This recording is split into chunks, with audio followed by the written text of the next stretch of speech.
Welcome to part two. I'm glad that you guys made it for those of you that are here.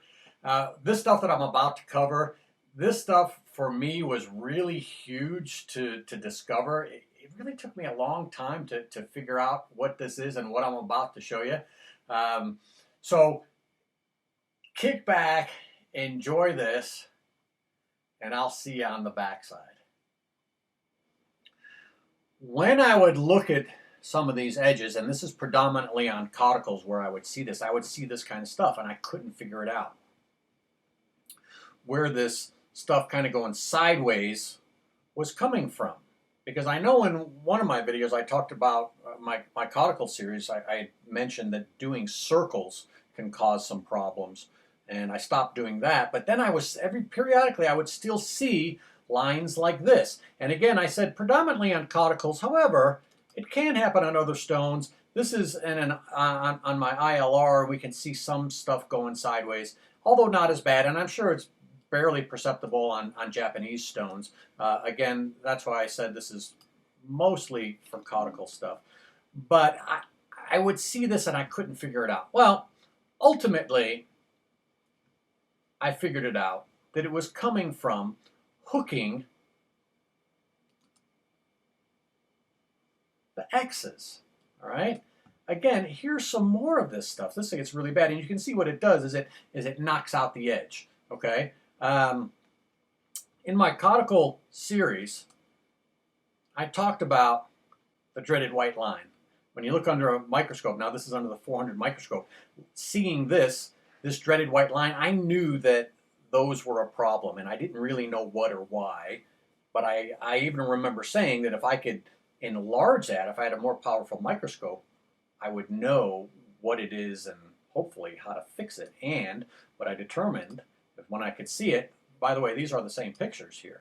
1023, is that right? No, that's 12.4. What's the other one? This one, is that 1023? These ones are the same, okay? Here it is at 400, here it is at 1000, all right? That's blown up. So this is the dreaded white line enlarged. And I said before that we're dead in the water. Yeah, this edge will never come around. You have to kill the edge and then start from 8K again and then refine it.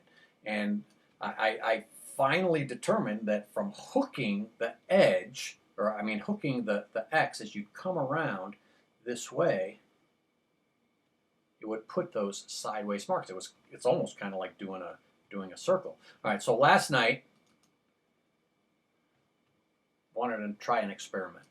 So here's an 8K, real nice, pretty synthetic edge, real perfect lines, everything. Okay. So what I did is I have this one particular cauticle. It's my La Petite Blanche, the LPB, and I knew that using that, if I were to do anything just not perfect, that dreaded white line would appear. So what I did is I used that stone and I did 6 hooks on the X, just from 6 of them, and this is what happened. We can see not only do we have the 45 this way, but we have 45s going that way, okay? And only 6 passes, but you can see it's starting to bang up the edge. You know, if I were to do 30 or 40, as I would normally do to finish, the edge would just be unsalvageable. So then what I did is I brought it back to 8K, and then I did it without hooking the edge, and we can see this is a finished edge, and that's a very nice cauticle edge. Cauticle edges are not real pretty like synthetic stones, but this is a very nice cauticle edge. This will be a very nice shaving edge, and we can see that all the lines, for the most part, are all going in the same direction. So that's good. All right, now, last week, somebody had sent me their Thirsasard razor, and they wanted me to sharpen it. And what he told me is, he said, you know, I honed it, and it worked pretty good for a few shaves, and then it started to go south. Well, as I look at this, I see all kinds of issues here, and pretty much sums up everything that the video is about.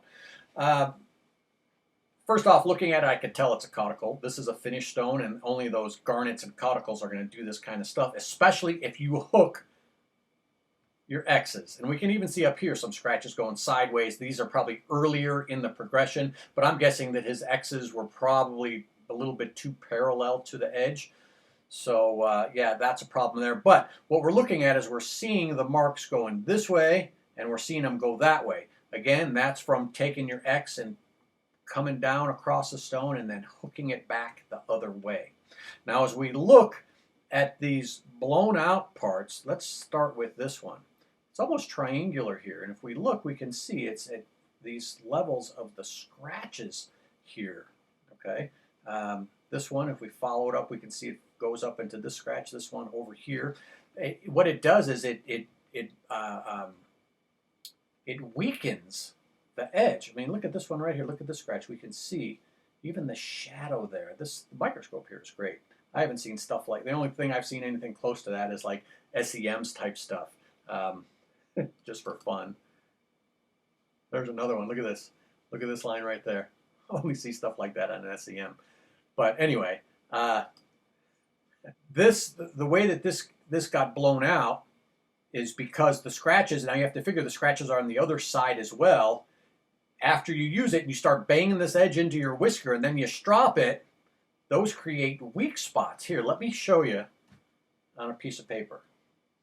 Okay, so what I want to show you is my interpretation of what I think these scratches would look like if I could show them to you on cross-sectional view. All right, so here's cross-section of the razor. What I want to do is I want to just focus on that part right there. Okay, now, took it, I blew it up. All right, just that part right there. Now, if we were to take a look at the edge that some of the stuff I just showed you that had the scratches in there, can you see that scratch there? And then if you have a scratch over here, the problem is right in the middle. So you see that's a bit precarious there, and that's what can happen if you shave with that. It can take and knock that out, or you strop it, or maybe a few times after a while, that thing's going to take and snap off. You're going to blow out that edge or that section of the blade there. That's what I believe is going on with that. So don't hook your X's. And we're back. All right, so what I did with this particular razor is, first off, well, I had to straighten it out as far as some geometry issues, but took it to the 8K, killed the edge, smoothed that out, and